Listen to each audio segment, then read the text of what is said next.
Hello there, guys. This is Nolan from the Geek Wire, and this is the second part in our Snow Leopard series. In our previous video, you saw the unboxing and the installation of Snow Leopard, and I'm not going to do a normal Snow Leopard features video, like everybody else is doing. They're showing the expose, they're showing... you've seen that probably 5 times already. And I just wanted to bring you guys something special. Something you probably haven't seen. And what that is just some hidden features that not everybody knows about. A couple of them I found by mistake, just by chance. And others I've read about, but hadn't heard about before and was very surprised. So... we're here on my desktop, and the first part that I'm going to show you is an option click feature that they included in the menu bar up at the top here. And that is, okay, normal time machine drop down, but if I hit the option key, all I'm hitting is the alt or the option or the alt key on your keyboard. And if you look at that drop down, it now says, instead of enter time machine, it says browse other time machine disks. And if you look at my desktop, you will see I do have my hard drive portioned. I use this one right here for my MacBook, and this one I use to back up with the iMac.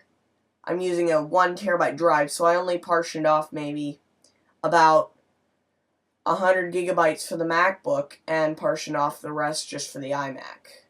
So it's a really great feature if you just want to browse this without having to open it up. There's no option click for Bluetooth. And then going into airport, if you option click, now if you look at your home network, you are going to see a lot of new little, you got your transmit rate, securities, like my network's at a WPA2 personal, the channel it is on, the gigahertz it is, just a whole bunch of really technical stuff if you need to find out what kind of network you're on. If you're in a coffee shop, you can find out all this right on your Mac. It's really convenient. And then, now they have changed something with the volume as well. If you use third-party applications such as SoundSource to kind of do different line-ins and line-outs, as I believe it was kind of hard to do it in just system preferences. But in Snow Leopard, what you can do, if you hold down the option key once again, click on the volume, you look, now you have output devices and input devices. So I could put the input as a line-in microphone, and if I had other speakers plugged in, I could change it to that right there instead of just a volume slider, instead of going to system preferences and yada yada yada. Another thing that's a little more well-known is you now have the feature to put the date and the day alongside of the time. Just go into your clock, and it's, I believe, I don't remember which tab it's under. It's just in the clock panel. And then another thing is, if you guys remember back in Leopard, the clean the desktop feature, you right click, clean up. Let's just say that, I want my hard drives together and I want my desktop items up here. You move it around. It's kind of sloppy, and it's really hard just to get it just right, just spaced, really, just square. You remember kind of, it was like in Leopard there was a finer grid. It was like there were smaller lines almost. Well, actually, they have made the grid a little bit bigger, so it's very well organized now. So I have a jagged desktop. I can click clean up, and you can see how smooth that just happened.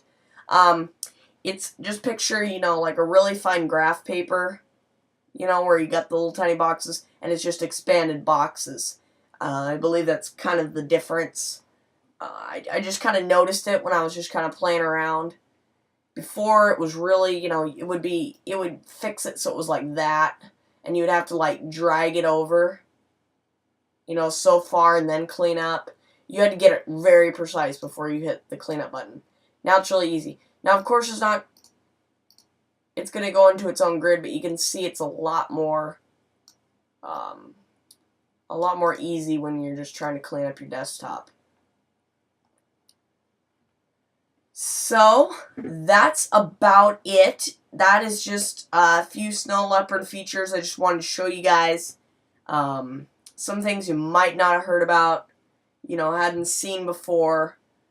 And that's about it.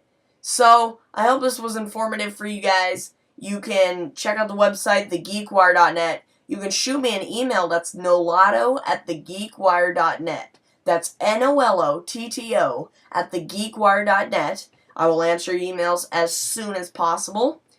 And you can check out the live stream. It's live for about maybe 8 hours a day. Depends on what's happening. But that's about it. This is also a screen recording brought to you by QuickTime. I hadn't had a screen recording program before, so now you guys are going to get the desktop videos as well from me. I thank you for listening, I thank you for watching, and remember to keep on geeking.